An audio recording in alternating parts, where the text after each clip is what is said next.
que estaba genial. Tuvo un fallo y lo hizo todavía. El dueño triste lo llevó a verdad, pero ese fallo no se pudo reparar. Al volver lo comentó, pero la gente lo ignoró. Al final le hablaron y le recomendaron comprar otro celular que no iba a fallar. Aquel chaval lo compró y fue verdad, no falló.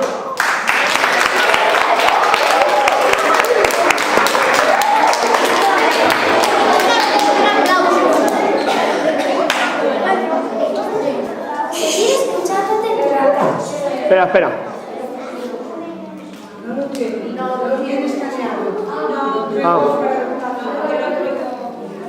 Dale.